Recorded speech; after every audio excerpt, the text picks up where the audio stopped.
Hey guys, welcome back to my YouTube channel, and in this video we gonna talk about the how to get 70% in a MAPC, that is whole MAPC, not in one particular subject. In the last video we had talked about the how to get 60 to 70% marks in the MAPC 006. Now in this video we gonna talk about the whole MAPC, that is how you have to get 70% or more than 70% in the combined MAPC first and the second year. So this video is for you. If you haven't subscribed my channel till yet, please subscribe it now. This is Caffeine Shot. Let's get started.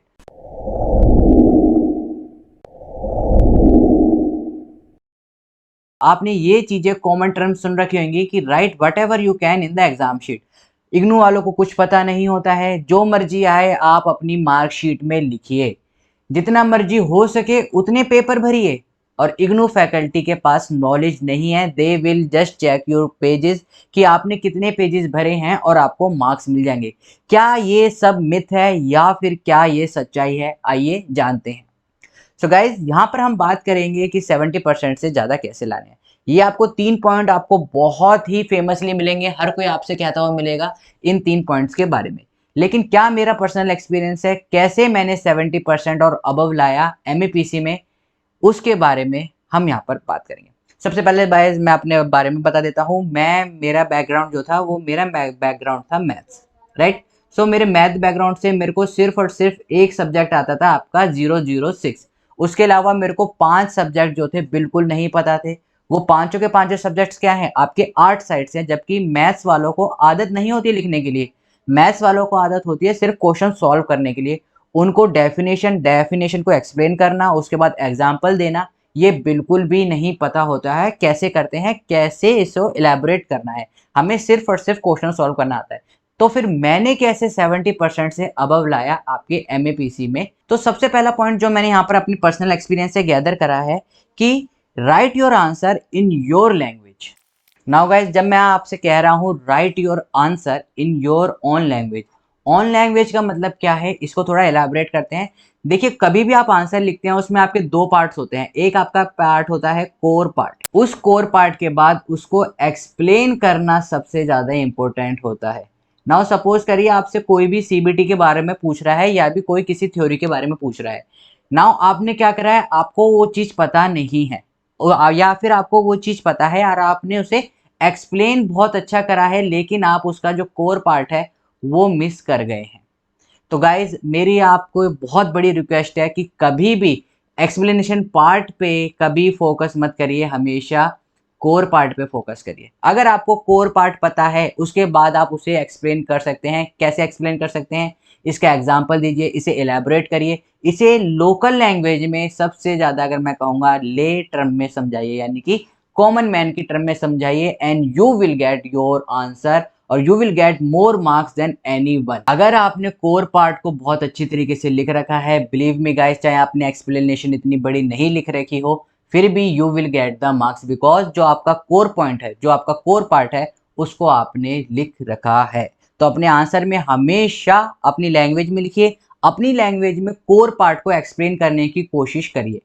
Second point क्या है जो मैंने यहाँ पे लिखा है कि जितना आपका आंसर हो सके उतना उसे सिंपल रखिए और क्लीन रखिए। Now what do mean by the simple and clean, यहाँ पर गाइस कुछ वर्ड्स को मैं हाईलाइट कर रहा हूँ, वो आपके मेन वर्ड है। सिंपल एंड क्लीन का मतलब ये होता है, जैसे मैंने आपको ऊपर बताया कि जितना पॉसिबल हो सके उसको बुकिश टर्म में मत वहां पर डिस्क्राइब करिए। उसे जो आपने पढ़ा है वो उसको सिर्फ और सिर्फ लेमन टर्म में अप्लाई करिए। देखो, मैं आपको एक चीज बहुत ही अपने पर्सनल एक्सपीरियंस से बताता हूँ कि जब इग्नू वाले कॉपी चेक करते हैं तो मैक्सिमम उनको 6 रुपीज से 8 रुपीज, एक कॉपी को चेक करने के लिए उनको 6 रुपए से 8 रुपीज के बीच में मिलते हैं। नाउ सपोज करिए अगर आपकी राइटिंग बेकार है या फिर आपने अच्छा नहीं लिख रखा है, नॉर्मली क्या होता है, या साइकोलॉजिकल फैक्ट क्या है, everyone care about the money, they are not care about your marksheet कि आपने क्या लिखा है। अगर उसे समझ में नहीं आया तो उसे दोबारा नजर नहीं फेरेगा, दे विल कि हाँ भाई इसे समझ नहीं आ रहा है, मतलब उसने अच्छा नहीं लिखा है, चाहे आपने बहुत अच्छा लिख रखा हो। लेकिन अगर एग्जामिनर को समझ में नहीं आया, दैट मीन कि आपने कुछ नहीं लिख रखा है।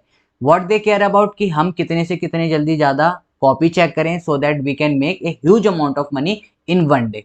ओके, तो अगर आपका आंसर सिंपल होगा तो उसे भी बहुत अच्छी तरह से समझ में आएगा। अगर आपकी जो मार्कशीट है या फिर जो आंसर शीट है उसे आपने क्लीननेस से रख रखा होगा या फिर बिल्कुल क्लीन होगी, जैसे मैंने लास्ट वीडियो में बताया था, प्रॉपर मेंटेनेंस कर रखा होगा, गैप छोड़ रखे होंगे आंसर के बाद, आंसरों को बिल्कुल प्रिसाइजली लिख रखा होगा, ज़्यादा एक्सप्लेनेशन नहीं कर रखी होगी, बिकॉज ज़्यादा एक्सप्लेनेशन कर दोगे या फिर वर्ड्स को आप बम्बार्डेड कर दोगे, ह्यूज वर्ड्स को लाइक प्रेस्टिडिजिटेटर, राइट, तो उनमें क्या रहेगा कि जो एग्जामिनर है वो भी कंफ्यूज हो जाएगा कि यार इसने क्या लिख रखा है, इतनी हार्ड इंग्लिश तो मेरे को भी नहीं आती है। सेकेंड थिंग, आप यहाँ पर इग्नू यूनिवर्सिटी से कर रहे हैं, तो even if you have the knowledge of the so much English, keep it simple answer. वहां पर अगर आप हार्ड इंग्लिश लिख दोगे तो फैकल्टी आपकी साइकोलॉजी की है, ये इंग्लिश की नहीं है, तो जितना हो सके लेमन टर्म में समझाइए, जो आपके एग्जाम्पल हो उनको आप कॉमन टर्म्स में समझाइए जितना कि पॉसिबल हो सके। तो second my opinion is keep it simple and clean. Third point यहाँ पर मैं बात करूंगा आपसे कि दैट इज कि जब आप आंसर लिखें तो उसमें डायग्राम, रे डायग्राम, ग्राफ या फिर स्केच डायग्राम का जो यूज है वो सबसे ज्यादा करें। देखिए, जब मैंने बात करी यहाँ पर आपको यूज डायग्राम, रे डायग्राम या फिर स्केच डायग्राम में, तो जैसे कि अगर हम बात करते हैं आपकी स्टर्नबर्ग की थ्योरी के बारे में या ट्राइकिक थ्योरी के बारे में, तो अगर आप इसको समझाते हैं थ्री सर्कल से कि भाई ये आपका एनालिटिक है, ये आपका समथिंग है, ये आपका समथिंग है, ये आपका क्रिएटिव है, ये एनालिसिस है, ये एनालिटिक है, या कुछ भी आप उसे समझा रहे हैं, तो उसे ये बेटर ज़्यादा समझ में आएगा, वो आपकी थ्योरी की पॉइंट्स को नहीं पड़ेगा, राइट। वाई? बिकॉज ये यहाँ पर क्या हो गया, ये यहाँ पर अब ये हाईलाइटर चल रहा है आपका यहाँ पर, ओके। कोई भी अगर आपकी टर्म समझा रहे हो, जैसे कि अगर आपने देखा होगा मैंने जो सेकेंड ईयर की वीडियोज़ हैं या फिर जो फर्स्ट ईयर की वीडियोज़ हैं उनमें मैंने रे डायग्राम बना रखे हैं। जैसे कि अगर मैं बात करूं कि सपोज करिए यहाँ पर हम सीबीटी के बारे में बात कर लेते हैं, तो सीबीटी यहाँ पर यूजफुलनेस क्या है, यूजफुलनेस में क्या क्या उसके प्रोग्राम हैं, उसके क्या क्या प्रिंसिपल होते हैं, ये आपने डायग्राम मेरी वीडियोज़ में देखेंगे कि प्रिंसिपल क्या रहते हैं, उसके गोल्स क्या हैं, राइट।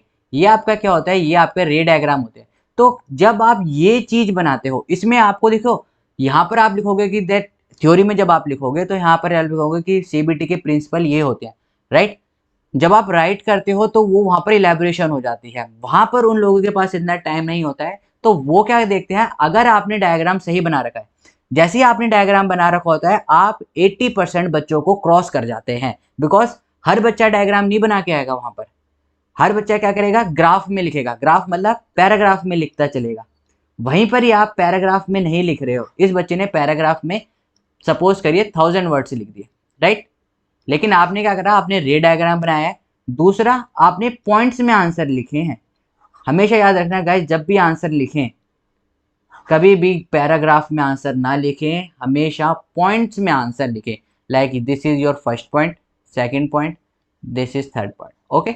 जब आप पॉइंट्स में आंसर लिखते हो और आपने आंसर लिखे हैं सपोज करिए 750 वर्ड, बिलीव करिए गाइस कि जो ये होगा, इसको अगर 6 मार्क्स मिल रहे होंगे ना, तो डेफिनेटली आपको यहाँ पर 8 मार्क्स मिलेंगे, जबकि आपने उससे वर्ड्स भी कम लिखे हैं और आपने उससे पेजेस भी कम भरे हैं, तो भी आपको ज़्यादा मार्क्स मिलेंगे। वाई? बिकॉज जो आपने ये रे डायग्राम बनाया है या फिर कोई भी डायग्राम जो मैंने यहाँ पर कहा है, आपने डायग्राम बनाया है, रे डायग्राम बनाया है, स्केच डायग्राम बनाया है या ग्राफ बना रहे हो, जिस भी हिसाब से आप स्केचिंग कर रहे हो वो आपको बिल्कुल 80% से अलग कर देता है।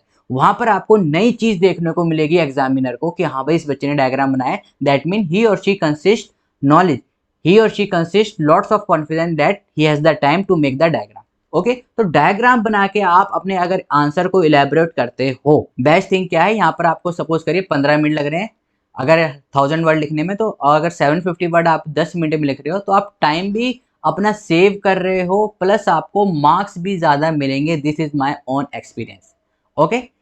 नेक्स्ट पॉइंट क्या होता है कि जो मैंने आपको बताया था लास्ट क्लास में भी, कि maintain proper gap between the answer में। सपोज करिए आपका यहाँ पर यह आंसर खत्म हो गया, अगर आपने इतना स्पेस नहीं छोड़ा है 3 से 4 लाइन का और यहाँ से स्टार्ट नहीं करा है, तो सपोज करिए एग्जामिनर मार्क्स का देगा, यहाँ पर भी आपने भर रखा है, यहाँ पर भी भर रखा है, और उसने सपोज करिए मार्क्स यहाँ पर दे दिए, तो ये तो यहाँ पर इस पर हाईलाइट हो रहा है, लेकिन वहाँ पर क्या होता है, जल्दी जल्दी में इग्नू वाले, जैसे कि मैंने आपको बताया है, मुश्किल से 6 से 8 रुपए कॉपी के मिलते हैं।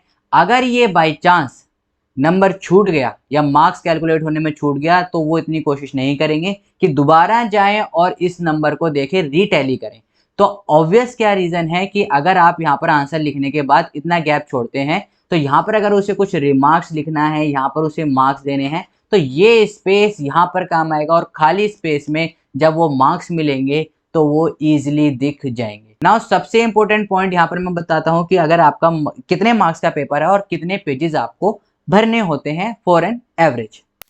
तो गाइस यहाँ पर मैंने मार्क्स लिख रखे हैं। अगर आपका 10 मार्क्स का क्वेश्चन है, पूरा थ्योरेटिकल है, राइट, तो आपको मैक्सिमम पेज 5 से 6 पेजेस भरने। अगर कोई आपसे कहता है कि नहीं मैं 25 पेजेस भर के आया हूँ, 30 पेजेस भर के आया हूँ, तो उस पर बिल्कुल विश्वास मत करिए। वो बच्चे भर के आते हैं because they have sufficient time.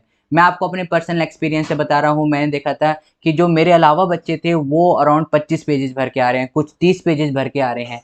लेकिन मैं कितने पेजेस भर के आता था? मैं अराउंड 18, कई बार 20 या फिर 22 से ज़्यादा मैंने किसी भी सब्जेक्ट में, चाहे फर्स्ट ईयर हो चाहे वो सेकंड ईयर है, उससे ज़्यादा पेजेस नहीं भरे और मार्क्स मेरे उनसे भी ज़्यादा बेटर आए हैं। तो मैं ये जो हम कहते हैं कि जितने ज़्यादा पेजेस भरोगे उतने ज़्यादा आपको मार्क्स मिल जाएंगे, ये बिल्कुल मिथ है, बिल्कुल मिथ है। यहाँ पर कभी भी ऐसा नहीं होता है कि अगर आपने ज़्यादा पेजेस भर दिए तो आपको ज़्यादा मार्क्स मिल जाएंगे, बल्कि एग्जामिनर भी कई बार फेड अप हो जाता है कि इस बच्चे ने इतनी सारी चीज़ें क्यों लिख रखी हैं इतने कम मार्क्स वाले में। तो अगर 10 मार्क्स का कोई क्वेश्चन आ रहा है तो उसका एक एवरेज आप लेके चल सकते हैं, यानी कि 5 या 6 के पेज में, यानी कि 5.5 पेजेस आप भरिए। नाउ 5.5 पेजेस ये कैसे पेजेस है? जो आपका एक पेज होता है उसकी मैं फ्रंट साइड को एक पेज कर रहा हूँ, जो उसकी बैक साइड है उसको 2 पेज काउंट कर रहा हूँ मैं, राइट। जैसे कि ये फ्रंट होती है और ये बैक होती है एक पेज की, तो ये आपका फर्स्ट पेज हो गया, ये आपका सेकंड पेज हो गया, ओके। इस तरीके से आपको काउंट करना है। 10 मार्क्स में अराउंड 5.5 पेजेस आप भर दिए, सफिशिएंट है। 6 मार्क्स में 3 या 4 या फिर 3.5 तक आप भर दीजिए, सफिशिएंट है। 3 मार्क्स से अगर कोई क्वेश्चन आ रहा है थ्योरेटिकल तो उसमें 2 या ढाई, 2 पेजेस भी भर सकते हैं, ढाई भी भरिए, 2 से ज्यादा कम मत भरिए। अगर 2 मार्क्स का कोई आपके पास थ्योरेटिकल क्वेश्चन आता है तो 1 या 2 पेजेस भरिए, यानी कि 2 पेजेस भी काफी ज्यादा हो जाता है। ये आपको मैक्सिमम पेजेस मैं आपको बता रहा हूँ, उससे ज्यादा देखो आपके ऊपर कैपेबिलिटी है कि आप कितने भर सकते हो, लेकिन ये मैं आपको मैक्स पेजेस बता रहा हूँ। अगर एवरेज लेके चलना है तो इनका बीच का भरिए। हमारा पेपर 7 फेब के अराउंड था और आप बिलीव नहीं करेंगे 2 फेब तक मैंने कुछ नहीं पढ़ा था मेरे फर्स्ट ईयर में।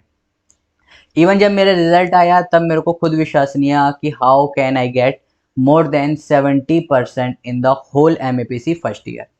फिर मैंने उसको एनालाइज करा कि भाई ऐसा कैसे हुआ है। मैंने सेकंड ईयर में भी देखा, सेकंड ईयर में मैंने वही ट्रिक अपनाई। जब मैंने देखा कि सेकंड ईयर में भी मेरी वही ट्रिक काम करी है, उससे एक्सपीरियंस से मैं आपको यहाँ पर शेयर कर रहा हूँ। अगर कोई आपसे कहता है कि भाई इग्नू फैकल्टी को नॉलेज नहीं है, बिल्कुल झूठ है। इग्नू फैकल्टी के पास नॉलेज होती है, वहाँ पर उनको पता रहता है कि बच्चे ने क्या लिखा है, कहाँ पर हमें मार्क्स देने हैं। कोर पॉइंट को ज़्यादा से ज़्यादा लिखिए, एक्सप्लेन करने की कोशिश करिए, ओके। तो मैंने कैसे यहाँ पर मार्क्स करे? 7 को मेरा एग्जाम था, 2 को मैंने कुछ नहीं करा।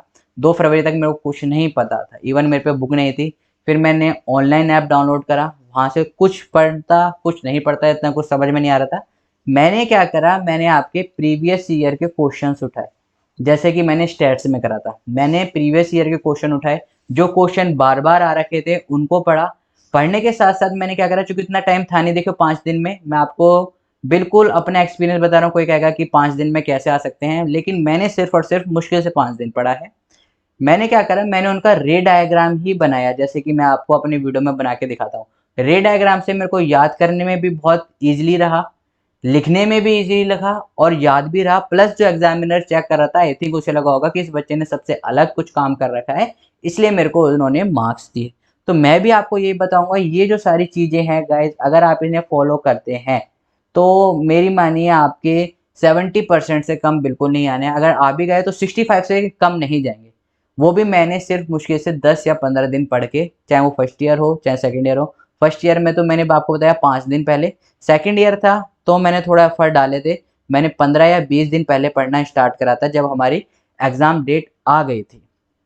तो हमेशा याद रखिएगा इस कि जो ये लोग कहते हैं, जो मैंने सबसे पहले वीडियो में दिखाया था कि इग्नू फैकल्टी के पास नॉलेज नहीं होती है, ये सारा का सारा आपका मिथ है। उनके पास नॉलेज भी होती है, हर कुछ मत लिखिएगा। नॉलेज होती है वो आपको पकड़ लेंगे, जहां पर उन्होंने पकड़ लिया कि बच्चा कुछ भी लिखे जा रहा है, उसे कुछ नॉलेज नहीं है, उसके बाद जहां पर आपने सही चीज भी लिख रखी होगी वो भी वो गलत कर देंगे। ये बिल्कुल बेकार चीजें हैं कि कुछ भी लिखिए, कितने भी पेजेस भर दीजिए, पेजेस मैटर नहीं करते हैं, आपका आंसर मैटर करता है। मैं अपने पर्सनल एक्सपीरियंस से मैंने आपको बताया कि मैंने बहुत कम पेजेस भरे थे, अराउंड 20 या फिर 18 के अराउंड, और बच्चे भर के आ रहे थे 25 और 30, मेरे से लगभग 5 से 7 पेजेस ज़्यादा। फिर भी अगर मैंने उनके आंसर अपने से देखे या फिर मैंने उनके मार्क्स देखे, तो उनके मेरे से जो मार्क्स हैं वो या तो कम है या बराबर है, मेरे से ज़्यादा नहीं आए हैं उन बच्चों के जिन्होंने इतना लिखा। तो गाइज अगर आपको वीडियो पसंद आई है तो शेयर करना, लाइक ज़रूर करना और सब्सक्राइब किए बिना मत जाना। फिर भी अगर आपका कोई डाउट रहता है या फिर किसी टॉपिक पर या फिर किसी और चीज़ पर आपको गाइडेंस चाहिए तो आप हमें कमेंट कर सकते हैं। सो गाइज मिलते हैं नेक्स्ट वीडियो में, तब तक के लिए keep smiling, keep gathering lots of memory. This is caffeine shot, have a great day, thank you all of you.